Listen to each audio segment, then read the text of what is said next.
SEO টিউটোরিয়ালের এই পর্বে আমরা শিখব how search engine works. First of all আমরা অনেকেই মনে করি যে গুগল বা যেটা ওয়ার্ল্ডের সবচেয়ে বড় সার্চ ইঞ্জিন, এটা আসলে সব কিছুই জানে। এমনকি আমাদের দেশে এমন একটা প্রবাদও আছে যে তুমি যেটা জানো না সেটা গুগলকে জিজ্ঞেস করো, মামা সব বলে দিবে। কিন্তু আসলে এই কথাটা কতখানি সত্য? মামা কি আসলেই সব কিছু জানে? নো ভাই, মামা আসলে কিছুই জানে না। মামা শুধু জানে কোন জায়গায় কি পাওয়া যায়, এটাই। এর বাইরে মামার কোনো নলেজ নেই। বিষয়টা আমি একটু ক্লিয়ার করে বলতে চাই। ধরেন একটা লাইব্রেরি, একটি লাইব্রেরি হচ্ছে জ্ঞানের খনি বা জ্ঞান ভাণ্ডার। এখন সেখানে একজন লাইব্রেরিয়ান থাকে। আপনি একজন লাইব্রেরিতে যাবেন, তাকে জিজ্ঞেস করবেন আইনস্টাইনের অমুক বইটা কোথায় পাওয়া যাবে। সে হয়তো 1 মিনিটেরও কম সময় আপনাকে বলে দেবে অমুক তাকে গেলে তুমি আইনস্টাইনের ওই বইটা পাবা। সেখান থেকে আপনি গিয়ে বইটা নিয়ে পড়তে পারেন। এখন ওই লাইব্রেরিয়ান কিন্তু জানে না ওই বইয়ের ভেতরে কী আছে, বা ওই বইয়ের যে নলেজ, সেই নলেজ কিন্তু লাইব্রেরিয়ানের নেই। সে শুধু জানে কোন বই কোন জায়গায় রাখা আছে। ঠিক গুগলও একই ভূমিকা পালন করে। গুগল নিজে কিছুই জানে না, তার নিজের কোনো নলেজ নেই। সে শুধু এতটুকুই জানে কোন নলেজ কোথায় গেলে পাওয়া যাবে, এবং সেইটাই সে আপনার সামনে প্রদর্শন করে।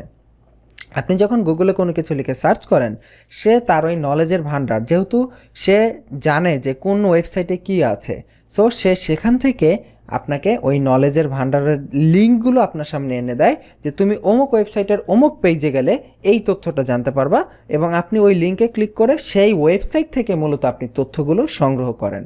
মূলত গুগলের কাছ থেকে আপনি কোনো তথ্য সংগ্রহ করতেছেন না, শুধুমাত্র ওয়েবসাইটের লিঙ্কটা ছাড়া।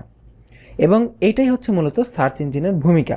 এখন প্রশ্ন আসে, এই যে আমি বলতেছি গুগল জানে কিভাবে যে বিভিন্ন ওয়েবসাইটের কোথায় কি পাওয়া যায়, এইটা আসলে গুগলের কাছে তথ্য কিভাবে থাকে? গুগলের কাছে এই ডাটাটা জমা থাকে হচ্ছে গুগলের বেশ কিছু অটোমেটিক সফটওয়্যার রয়েছে, যেগুলোকে গুগলের স্পাইডার বা বট বা ক্রলার বলা হয়ে থাকে। যেটাই বলেন না কেন, স্পাইডার, বট বা ক্রলার, এটা হচ্ছে এমন একটি ফাংশন বা এমন একটি অটোমেটিক সফটওয়্যার যেটা 24 ঘন্টায় 24/7 পুরো ইন্টারনেট দুনিয়া ঘুরে বেড়ায় এবং দেখে কোন নতুন ওয়েবসাইট এসেছে, কোন ওয়েবসাইটে কি চেঞ্জ হয়েছে, কোন ওয়েবসাইটে কি ইনফরমেশন যোগ করা হয়েছে, কি ইনফরমেশন ডিলিট করা হয়েছে। এই যাবতীয় ইনফরমেশন, মানে পুরো ইন্টারনেট দুনিয়া, দেখুন এত বড় একটা দুনিয়া, এই দুনিয়াতে কোথায় কি হচ্ছে প্রতি মুহূর্তে তার খবর এই বট ঘুরে ঘুরে নিতে থাকে এবং গুগলের ডাটাবেসে জমা করতে থাকে যে অমুক ওয়েবসাইটে অমুক চেঞ্জ হয়েছে। ধরুন আজকে আইটি বাড়ি হঠাৎ করে এসইওর আপডেট নিয়ে আসলো, এসইওর একটি নতুন টিউটোরিয়াল নিয়ে আসলো, বা ফেসবুক মার্কেটিংয়ের একটি নতুন টিউটোরিয়াল নিয়ে আসলো। আমরা আমাদের ওয়েবসাইটে পাবলিশ করলাম যে ফেসবুক মার্কেটিংয়ের টিউটোরিয়াল এসেছে। তখন কি করবে, গুগল বট আমার ওয়েবসাইটে যাবে, গিয়ে দেখবে হ্যাঁ আইটি বাড়িতে নতুন একটা টিউটোরিয়াল এসেছে। সে এই তথ্যটা গুগলের কাছে জমা দিবে। গুগল কি করবে, এই তথ্যটা তার ডাটাবেসে সেভ করে রাখবে যে আইটি বাড়ির ফেসবুক মার্কেটিংয়ের একটি টিউটোরিয়াল বের হয়েছে।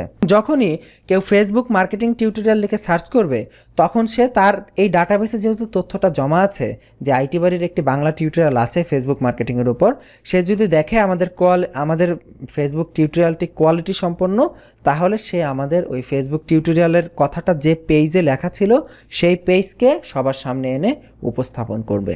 এই হচ্ছে জাস্ট গুগলের কাজ। এটা ছাড়া গুগলের আর কোনো কাজই নেই। গুগল আসলে, এখন আমি আপনাকে একটি চমৎকার এক্সাম্পল দেখাই। অলরেডি আমি আপনাকে দেখিয়েছি যে গুগল কত দ্রুত এই কাজটা করতে পারে। যেমন আমি যদি এখানে লিখি বেস্ট মোবাইল 2018 সেরা মোবাইল কোনটা, এখানে আমি অল সিলেক্ট করছি, এখানে ইমেজ সিলেক্ট করা ছিল।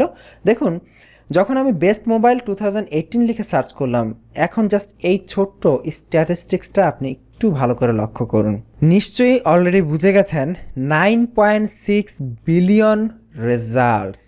তার মানে এই মোবাইল ফোন 2018 যে সেরা মোবাইল, 2018 সেরা মোবাইল নিয়ে যে ওয়েবসাইটগুলো তাদের ওয়েবসাইটে যে ওয়েবসাইটগুলো কথা বলেছে, মানে ওয়েবসাইটে বিভিন্ন তথ্য দেয়া হয়েছে, সেই তথ্যর পরিমাণ, মানে সেই তথ্যর ইন্ডেক্সিং গুগলের কাছে 9.6 বিলিয়ন। এখানে দেখতে পাচ্ছেন 964 কোটি রেজাল্ট গুগল আমাদের সামনে এনে দিয়েছে পুরো ইন্টারনেট থেকে, এবং সেটা করেছে কত সময়ের মধ্যে? মাত্র 0.49 সেকেন্ডস। হাফ সেকেন্ডের থেকেও কম সময়ে গুগল 964 কোটি রেজাল্ট আমাদের সামনে প্রদর্শন করেছে। এখন বুঝতে পারতেছেন যে এটা কতটা ফাস্ট গুগল প্রসেস করে এবং কতটা দ্রুত গতিতে আমাদের সামনে দেখায়। এইটাই হচ্ছে মূলত গুগলের পাওয়ার। এবং এই পুরো সার্চ ইঞ্জিন, এই গুগলের পুরো সিস্টেমটা এই নিয়মে কাজ করে। সে ক্রলার পাঠায়, বট পাঠায়, সারাদিন ইন্টারনেট ঘুরে তথ্য সংগ্রহ করে এবং যখনই কেউ সার্চ করে সেই তথ্য অনুযায়ী যে ওয়েবসাইটগুলো রয়েছে সেই ওয়েবসাইটগুলোর লিঙ্ক সে আমার সামনে প্রদর্শন করে। জাস্ট এটাই। এবং এখানে দেখুন কিছু ইনফরমেশন বাই ডিফল্ট এখানে দেওয়া হয়েছে এবং এই ইনফরমেশন কিন্তু গুগলের নিজস্ব ইনফরমেশন না। এই ওয়েবসাইটে গেলে আপনি এই ইনফরমেশনগুলো পাবেন এবং গুগল কি করেছে, এই ওয়েবসাইট থেকে কিছু ইনফরমেশন টান দিয়ে কেটে তার সামনে প্রদর্শন করেছে যে সার্চ করেছে তাকে সহজে বোঝানোর জন্য। এটাকে বলা হয় স্নিপেট। গুগল এরকম বিভিন্ন স্নিপেটের মাধ্যমে অনেক সময় বিভিন্ন রেজাল্টের উত্তর সামনাসামনি প্রদর্শন করে থাকে বিভিন্ন ওয়েবসাইটের ভেতর থেকে তথ্য সংগ্রহ করে। সো এই হচ্ছে গুগল বা সার্চ ইঞ্জিনের কার্যপ্রণালী। এখন আমার মনে একটি প্রশ্ন আসতেছে, আপনার মনেও আসা উচিত, সেটা হচ্ছে এই যে আমি বললাম গুগলের বট 24 ঘন্টায় ঘুরতে থাকে, সব ওয়েবসাইটের তথ্য নিতে থাকে, তাহলে এমন কি হতে হয় না যে আপনি কি একবার ভাবেন না যে ফেসবুকের মধ্যে আপনি অনেককে অনেক পার্সোনাল মেসেজ দেন, পার্সোনাল ছবি দেন, গুগল তো তাহলে সেগুলোও দেখে ফেলতেছে, তাই না? তাহলে গুগলের কাছে সেই ডাটাগুলোও চলে আসতেছে।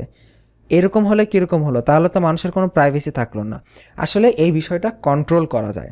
আমি ওয়েবসাইট করব, আমার ওয়েবসাইটে আমার পার্সোনাল তথ্য থাকতেই পারে, আমার সোশ্যাল মিডিয়াতে আমার পার্সোনাল তথ্য থাকতেই পারে, কিন্তু আমার ইন্টারনেটে আমার পার্সোনাল তথ্য থাকবে দেখে গুগল যে সেটা দেখে ফেলবে, তার বট পাঠিয়ে যে সেটা জেনে ফেলবে, এমন তো না, তাই না? এমন তো করা যায় না। এর জন্য গুগলের বটকে কন্ট্রোল করার জন্য এসইওর কিছু সিস্টেম আছে, সেটাকে বলা হয় robot.txt ফাইল। এই robots.txt ফাইলের মাধ্যমে আমরা আমাদের ওয়েবসাইটে কন্ট্রোল করতে পারবো যে আমার ওয়েবসাইটের কোন পেজে গুগল বট আসবে, কোন পেজে গুগল বট আসবে না। সেইটা আমরা বাধা ধরার রুলস আমরা দিয়ে দিতে পারবো। আমরা যদি কোনো পেজকে আটকে রাখি যে এই পেজে কোনো গুগল বট প্রবেশ করবে না, তাহলে গুগলের বট বা অন্যান্য সার্চ ইঞ্জিনের বটগুলো আমরা কখনোই এই সাইটে প্রবেশ করতে পারবে না এবং আমার ইনফরমেশনগুলো সে ইন্ডেক্স করতে পারবে না। ইন্ডেক্স করা মানে হচ্ছে আমার ওয়েবসাইটে যে ইনফরমেশন আছে সেই তথ্যটা গুগল সংরক্ষণ করা, যে আমার ওয়েবসাইটে এই তথ্যগুলো পাওয়া যায়। দ্যাট মিন্স গুগল চাইলেই সব ওয়েবসাইট ইন্ডেক্স করতে পারে না যদি তার ইন্ডেক্সের প্রপার পারমিশন না থাকে। আশা করি আপনারা গুগল বা এই সার্চ ইঞ্জিন কীভাবে কাজ করে সেই সম্পর্কে খুব ক্লিয়ার একটি ধারণা পেয়েছেন। আজকের পর্ব এই পর্যন্তই। আগামী পর্বের আমন্ত্রণ রইল। ভালো থাকবেন। আল্লাহ হাফিজ।